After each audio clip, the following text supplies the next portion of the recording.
Hey everybody, it's Ashley with the City Stead Kitchen. Today I'm canning Rhubarb Orange Jam. I'm going to work really hard over the next week to try to make enough jams and jellies for our family to last us an entire year. I would like to be able to just do this project for our family all in one day, but I work with much smaller windows of time. So I have about an hour and a half right now, comfortably.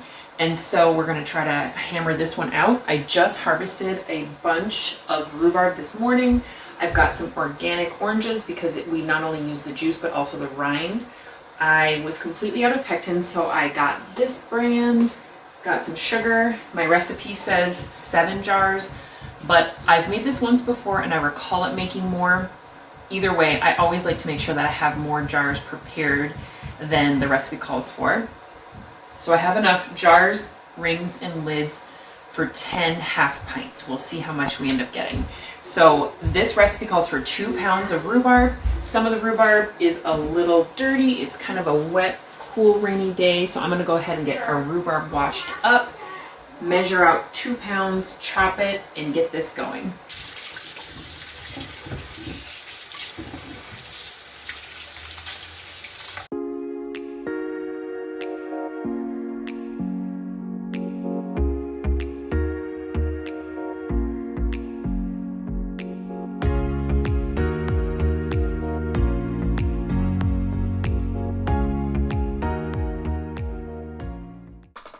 We've got all of our rhubarb chopped up and ready to go. I think it was actually slightly more than 2.5 pounds. I like to peel off the zest layer of my oranges and then go ahead and chop that up. I find it to be a lot easier than zesting, and I feel like I can get a lot more off of it as well. This calls for 1 cup of orange juice, or add water until you get to that full cup, and then chop, chop, chop as small as I can get it. This does spread right on the jam. This is going to go right in. It's not getting taken out in any way. So I'm going to try to get it as small as I can. Then the next step is to just add all of that rind in with the rhubarb, get it all stirred, bring it to a boil for a couple of minutes, and then get your pectin ready. Pectin goes in, then your sugar, give it a good stir, and then you're ready to can.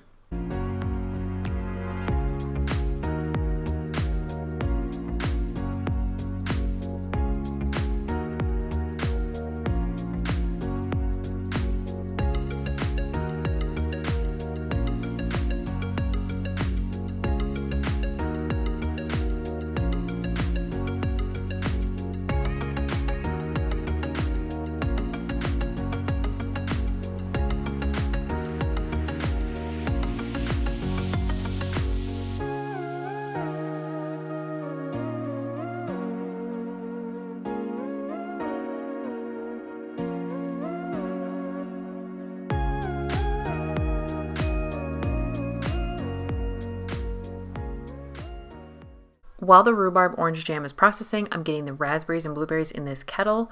The blueberries are on top, raspberries are down below, but they all are in here.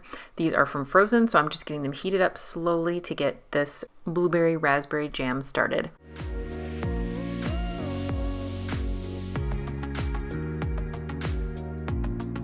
The rhubarb orange jam turned out so awesome, and there was lots of pink on the rhubarb, which made the color of the jam definitely have a hue of pink and not just like a brown. Even though it looks a little brown, there is pink in there, which I think is really pretty. Moving on to the blueberry raspberry jam. All of these berries have been heated up, and I'm just going through and I'm crushing them all, trying to get those blueberries nice and squished and just doing some stirring. The sugar is already added and it's just slowly coming to a boil until we get to that gelling point. You can see that the jam is still really, really liquidy here.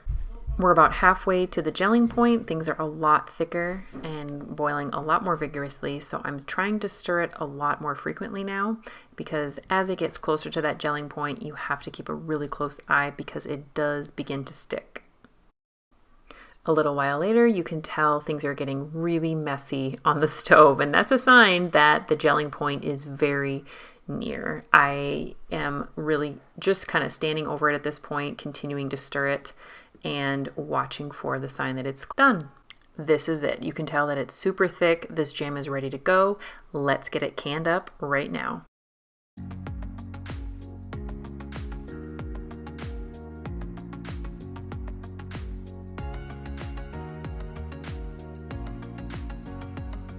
So these are all the jams. They've completely cooled down. This morning I'm going to take these rings off and actually reuse these when I go through and do the next batches.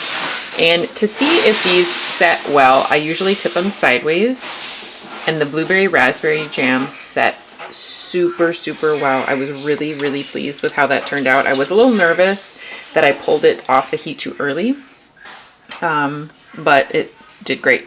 Now I seem to have more issues with pectin recipes. So this is the rhubarb orange, and you can tell it's a lot, sorry that's not in focus, a lot thinner. That's okay. I had a little extra and I put it in the fridge. Once it cools down, it does thicken up even a little bit more.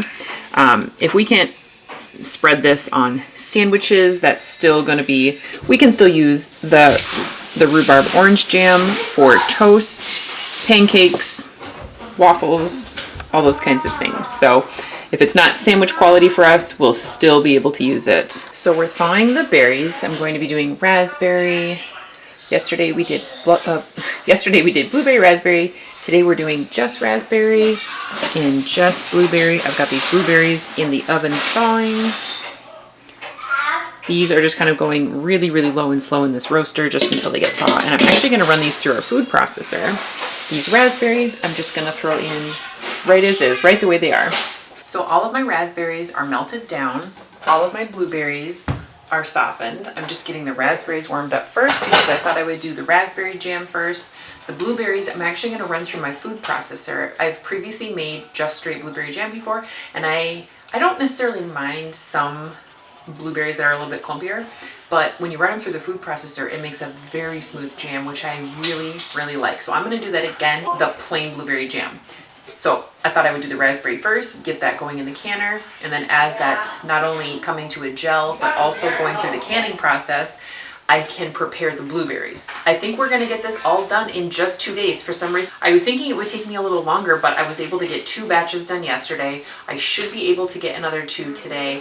There are some leftover berries, so we'll see if I think that's enough berry jam for us for the year. If I do, I'll stop. We'll eat the blueberries in other ways. Otherwise, I might do just a couple more jars. So we'll see how many jars I end up with.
All right, we are done with the berry jam, rhubarb orange, and dandelion jelly.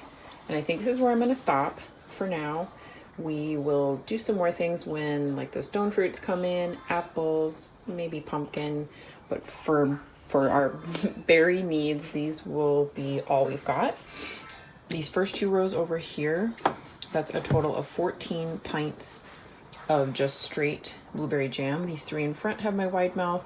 I actually have tried to avoid using wide mouth jars lately because the lids are so pricey. I've seen them for over $5 for a dozen, which is just so pricey for just lids. But I didn't want to run out and dig out 3 more pint jars with the regular mouth, so I just used these. These were easy to grab. And then this next row is the the raspberry blueberry combination. So we've got 6 full pints, 1 half pint of that, and it's almost a 50-50, maybe just slightly more on the blueberry side.